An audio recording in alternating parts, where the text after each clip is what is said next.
I'm going to focus mainly on regional policy, but I'm going to touch on a number of the issues that have already been brought up by Richard and Nick, because regional policy and that's all right, I can do it with this. Regional policy and industrial policy are closely linked. So what I'm going to do, this quote here is actually from a paper in Regional Studies in 1997, commenting on the previous 70 years of regional policy in the UK. I don't think we're at that much of a different point now than we are then, except insofar as the nature of the problem has changed, because, as Richard was talking about earlier, the changing conditions of the economy. I'm not going to focus in general on regional policy in general, but I'm going to talk more specifically about the existing EU structural funds and more generally area-based policies, as I describe them, and we'll define them later, and see or speculate what might be done with that funding, and indicate that these issues are going to actually add to the many complications that we've already discussed today in relation to the Brexit process. I've also looked at the Green Paper, and my comment seems to pick up on the general theme. I thought it tries to be all things to all men. And women. But you'll see why I think that as we go through this. So the first point I want to make, and I'll go through 3 or 4 slides quite quickly, is that the problem is not now one of unemployment disparities, it's one of income disparities. So in terms of the UK's position within the European Union, in terms of the gap between its highest and lowest unemployment regions, the UK sits in about the middle. If you look at what's happened to the labour market, look at the standard deviation of the claimant count rate over the period 1974 through to 2016, we're at a pretty low level at the moment in terms of the variation across all of the UK's regions compared with the mid-1980s or thereabouts, when you had huge unemployment disparities. Take income, on the other hand. The ratio of the highest to the lowest GDP per capita, the UK is right at the end of the spectrum as far as that is concerned. Countries like Germany have a ratio of around 2. Even Italy, which is often thought of as an area of huge disparities in terms of levels of income, is well below the UK as a whole. So what the EU structural funds have tried to do, they have used an income-based measure to reduce, the intention is that they reduce spatial disparities across the EU, and for the 2014-2020 round, areas are classified as more developed, transition, or less developed areas. And this is quite interesting in one sense, in that we're using an objective measure to determine which areas are eligible for funding and those that are not. And there you get the map, the current EU structural funding map. The red areas are those that are can receive the highest levels of funding. The greens are the intermediate, and the Highlands of Scotland are rural. And that maps quite closely here on the GVA per head, with the lowest levels of GVA per head again in Wales and Cornwall. So the EU is making an effort to capture the income disparities, one might argue. If you go to a different, you might say, well, that's subjective, but objectivity will partly depend on how you determine your geography. If you look at NUTS 3 regions, greater spatial disaggregation, the contrasts are even bigger. So you maybe can't read that, but Camden and the City of London GVA per head in 2015 was 292,000. That compares with the Isle of Anglesey at 13,400. Huge disparities in terms of GVA per head.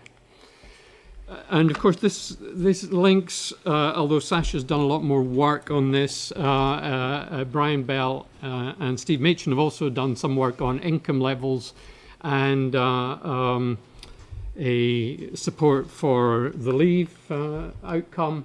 So that's shown in this diagram here. This is the map of the regions that voted for leave, with Wales as a whole voting for leave, but those parts which were eligible for the highest levels of funding not voting for leave.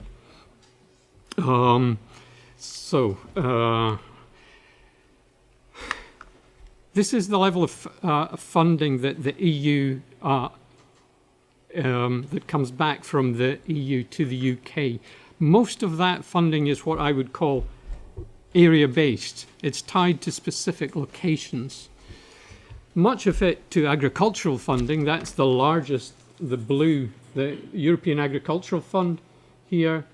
Then there's the European Agricultural Fund for Rural Development, the European Regional Development Fund, the European Social Fund, and there's a bit left over, which is for things like Horizon 2020 and so on. But these four funds are pretty much tied to locations for all, because they are part of the EU cohesion strategy.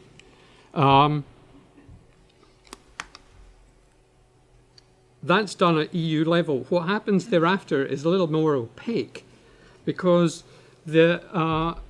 it's the department, as it was for Business Innovation and Strategy, that allocated the funding to the different parts of the UK.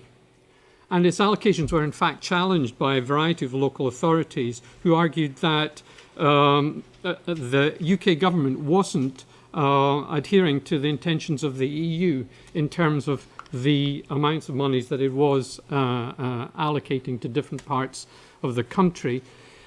The High Court argued that the Department for Business Innovation and Strategy was entitled not to take into account the EU average GDP per capita measure and was entitled to adopt the approach it did, which was simply to reproduce the historic allocations. So the UK doesn't at the moment have a very good record in terms of transparency of decision making, in terms of allocating funding to regional support, let me call it that. Now, one issue here is that the home nation can then decide how to allocate the funding within their jurisdictions. So the Department for Communities and Local Government determines the priorities for the ERDF within England. The Scottish Government, the Welsh Government and Northern Ireland Executive do the same in their parts of the country, and all of this will have to be unpicked if funding structures change. What that means is that if you want to take this chunk of money out and allocate it on a more objective basis to different parts of the UK as a whole, then you are going to run into serious problems with the Scottish Government, with the Welsh Government and the Northern Ireland Assembly if they're net losers from this process. And indeed, the story today is that Nicola Sturgeon is talking about having a second independence referendum on the basis of this kind of argument that powers may be taken away from the Scottish Government as a result of this. So let's just think about the EU structural funds funding policy in the UK. So the least political cost would be just to mimic current EU support structures and levels of funding.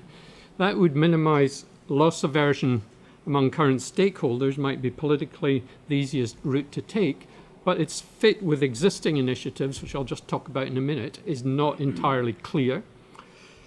On the other hand, it could continue with broadly the same funding, but new support structures, so use that money to align more with the current industrial strategy and area-based initiatives, or it could drop the funding altogether and you get the £350 million on the bus syndrome where it all goes to the NHS.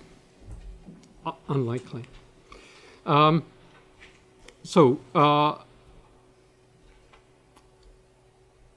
post-Brexit regional policy, what is the objective?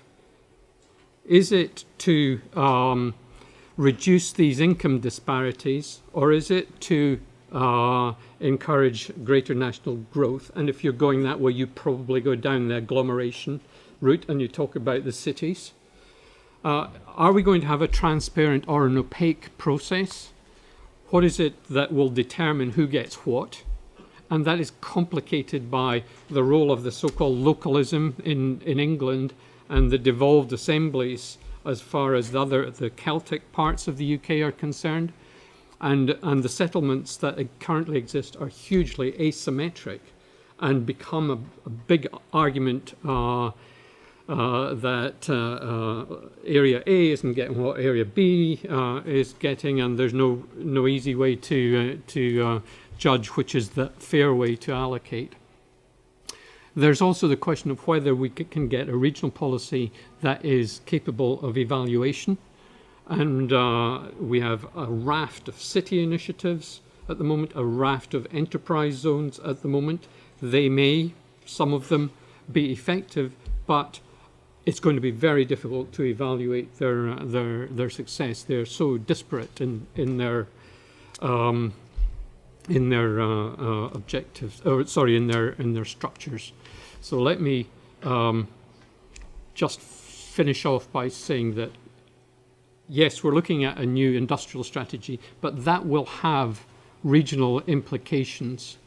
There will be regional consequences, and that's where the state aid rules may prevent a particular parts of the country managing to shout louder than other parts of the country. It will undoubtedly benefit those regions with higher concentrations of successfully supported firms or sectors or value chains. The new industrial strategy is very broad brush.